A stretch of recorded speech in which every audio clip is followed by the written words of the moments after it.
L'Équateur, pays sud-américain de 16 millions d'habitants, élit demain un successeur au socialiste Rafael Correa. C'est le fait du jour du 64 minutes.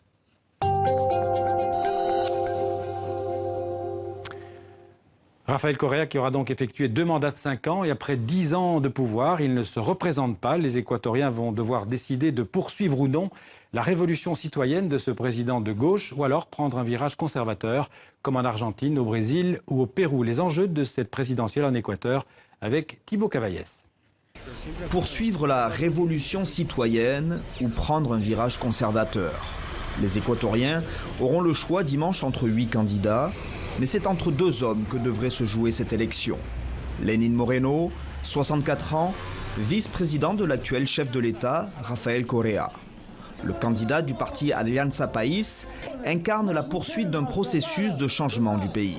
La vision continua, la vision son todos. Muchísimas gracias. Durant les 10 années de pouvoir de Correa, les Équatoriens ont vu l'augmentation de leur niveau et espérance de vie. Des années fastes pour le plus petit des pays producteurs de pétrole, avant cependant la chute du cours du brut et la hausse du dollar.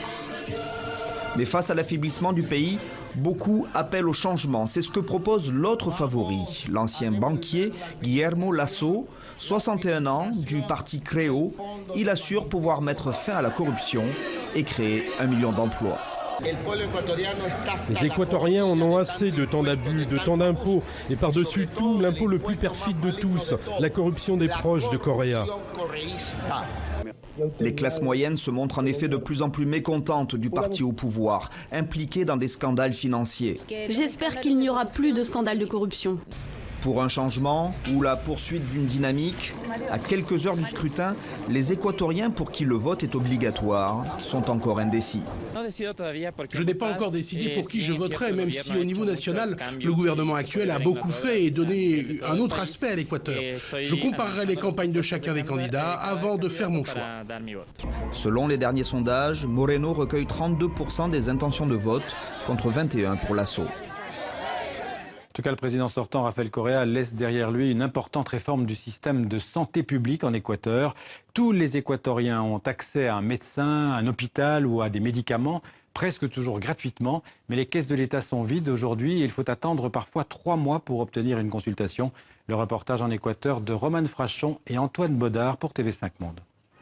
En 10 ans de révolution citoyenne, les Équatoriens ont vu leur pays transformé. Ici, auraient pu se construire des logements, ce seront finalement des cabinets médicaux. Pour les nouveaux, c'est vraiment un travail de larbin. Hugo fait partie des ouvriers. Il reçoit 480 $ par mois et quand il a un problème de santé, pas le choix, c'est direction l'hôpital public, gratuit mais aussi contraignant. C'est que vous devez d'abord téléphoner à la sécurité sociale pour prendre un rendez-vous. Ils vous donnent une date, souvent c'est 1 mois après. Ça prend vraiment du temps. Sur le papier, la politique se veut altruiste, mais depuis 2014, elle manque cruellement de moyens. Certains médecins mettent parfois la main à la poche pour payer une ambulance à leurs patients. Moi, je crois en l'assistance publique, mais avec toutes les conditions qui vont avec. Du bon matériel, du talent humain, de la technologie de pointe et des médicaments accessibles. Le privé, c'est très bien, mais c'est très cher. En 2007, il n'y avait que 9 médecins pour 10 000 Équatoriens. Depuis, le budget de la santé a été multiplié par 6 et le nombre de médecins a plus que doublé. Nous sommes un pays très pauvre. Avec le peu de ressources dont nous disposons, nous avons accompli énormément. Mais ce n'est pas suffisant, il reste du travail. C'est bien pour ça que nous voulons continuer avec ce gouvernement. L'ancien banquier Guillermo Lasso, opposant politique numéro 1 au gouvernement actuel, promet de privatiser et moderniser le secteur de la santé s'il est élu président. Oui, vous pourrez retrouver une page sur ces élections en Équateur sur notre site tv5monde.com.